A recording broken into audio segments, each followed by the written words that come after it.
Воссоздать каменные постройки Джайрасского района. С этой задачей на территории горной части республики уже второй год работает группа реставраторов из Петербурга. Проект по возрождению тейповых и национальных селений древности реализуется благотворительным фондом известного мецената.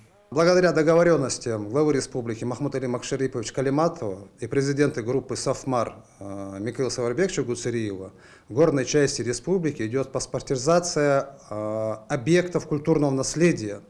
Нам очень приятно, что глава республики понимает всю значимость этих работ как для нынешнего, так и для будущих поколений, оказывает всю необходимую поддержку и помощь.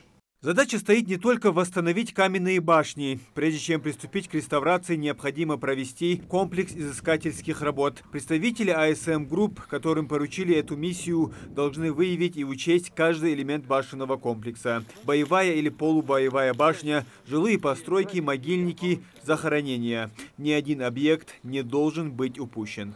В конце прошлого года стартовала огромная, амбициозная программа по выявлению всех построек в горной и на равнинной частях Республики Ингушетия. Это правильно, это очень правильно, потому что на сегодняшний день я очень много с кем общался, сам работаю здесь уже больше 2 лет. Ни один человек, местный человек, не может взять и сказать точное количество башен. По существующим реестрам на учете стоит 2600 ориентировочно построек. Это и башни, и склепы, и в том числе и стелы. Поэтому в первую очередь благодаря правительству республики, благотворительному фондам «Сафмар» и «Возрождение», собственно, запущена вот эта программа, которая состоит из 3 основных блоков. Первый блок – это полевые работы, собственно, то, что мы можем увидеть сегодня. При работе используют специальную дорогую аппаратуру, в том числе сканер, который делает точные обмеры всех объектов. Это позволяет создать 3D-модель башен и других построек, чтобы сохранить на будущее ее существующий вид.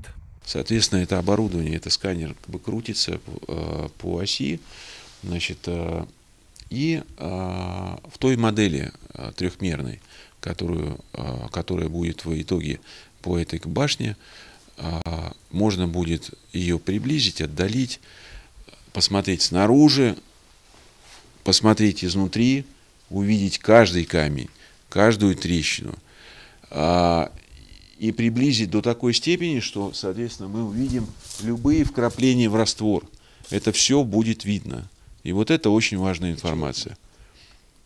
Это нужно в первую очередь для того, чтобы правильно сделать проект реставрации. Это раз, да, это обязательный этап для проекта реставрации. Вот. Для того, чтобы любой, преобразовав, это легко делается, в другую программу, мог элементарно снимать любые размеры. Тыкнул здесь, у тебя сразу вылезает размер. Вот. И, конечно, это нужно для того, что если, не дай бог, что-то произойдет с этой башней, упадет любой из камней или упадет кусок стены, имея вот эту модель, можно было отыскать эти камни, почистить их и поставить обратно на свое родное место. Красными флажками специалисты отмечают место расположения объекта. По ходу исследования здесь находят все больше новых построек. На территории башенного комплекса Салги, где проходят работы, в реестре значилось около 20 строений. Теперь же их более 80, то есть в 4 раза больше. В реестре вообще ничего не было. Вот эти только одна жилая башня. В реестре вот этих построек, основание этих построек нигде не указано. Если мы посмотрим чуть вдоль, мы видим вот эту заградительную стену. У нас никогда вот эти объекты, а эти объекты, им по более 200-300 лет, вот этим заградительным стенам, она есть. Вот сейчас мы все эти объекты, которые ценны для нас, это комплекс, это зодчество, да, чтобы они все, что тут было, все, что было учтено. И наша задача, я как представитель заповедника говорю, чтобы ни одна значимая камушка не была упущена, и все было учтено. В своей работе специалисты используют не только современные технологии. Помогают в этом и старые фотографии, рисунки и заметки путешественников. В планах сотрудничества и работа не только в регионах и городах России, но и в других странах. Все архивы Петербурга, Москвы, к сожалению, очень мало, но мы обойдем и получим информацию во всех архивах Ингушетии. Это Осетия, как бы там ни было. Предполагаю, у них в архивах лежит много информации. Постараемся забрать. Чеченская республика, там есть информация по Ингушетии. Это обязательно Грузия и Армения. Вот по вот этим ближним городам и странам мы, естественно, отработаем. Плюс мы взяли и подключили своих давних знакомых, которые уже начали работать в библиотеках Бостона, это Америка, Гарвардский университет, потому что очень много дореволюционных изданий